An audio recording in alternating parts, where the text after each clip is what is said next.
یہ کہتی ہیں کہ کیا کسی میسج کے ذریعے یا میل کے تھرو کسی سے معافی طلب کرنے سے انسان بری الذمہ ہو جائے گا؟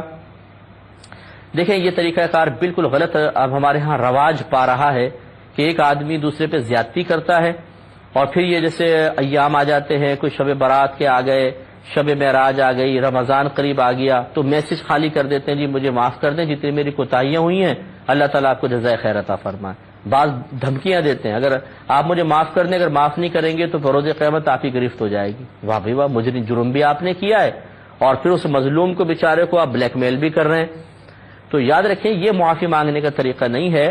شریعت نے معافی مانگنا رکھا ہی اس لیے ہے کہ جب آپ کسی پر ظلم و زیادتی کر لیتے ہیں تو نفس سرکشی اختیار کرتا ہے، تبھی ایسا ہوتا ہے۔ اب نفس کو ذلت بھی محسوس ہونی چاہیے، اور ذلت اسی وقت محسوس ہوگی جب آپ سامنے آ کر معافی کے کلمات اس کے سامنے کہیں گے۔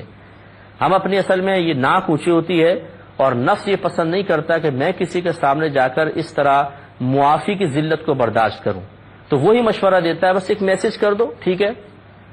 سامنے معافی مانگنا اور میسج پہ معافی مانگنا زمین آسمان کا فرق ہے، میل پر معافی مانگنا زمین آسمان کا فرق ہے۔ ہاں، اگر ایسا ہے آپ باہر کے ملک میں ہیں، وہ دوسرے ملک میں ہیں، جانا ممکن نہیں، ملاقات ممکن نہیں، تو پھر بھی کم از کم کال تو کر سکتے ہیں نا۔ 50 لوگوں کو کال کرتے ہیں تو کال کر کے پھر معافی مانگے، اور اگر کال بھی نہیں ہو سکتی مثال کے طور پہ چلیں، پھر اس قسم کے ذرائع اختیار کر لیں، ورنہ کال ضروری ہونی چاہیے تاکہ آپ اس پہ بولیں، سامنے لائیو اس سے معافی طلب کریں، یا انٹرنیٹ پر اگر آپ ہیں جیسے نامحرم کو کوئی مسئلہ نہ ہو، لڑکی لڑکی سے، عورت عورت سے معافی مانگے، مرد مرد سے مانگ رہا ہے، تو اسکائپ وغیرہ پر سامنے آ کر معافی مانگے تاکہ نفس کو ذلت کا احساس ہو اور سامنے والا خوش دلی کے ساتھ پھر معاف کرنے کی طرف مائل ہو جائے۔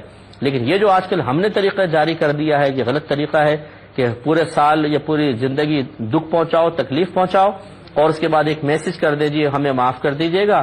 معاف کرنا سنت ہے، اور اللہ تعالیٰ کو جزائے خیر عطا فرمائے۔ سبحان اللہ۔ تو یہ طریقہ کار مناسب نہیں۔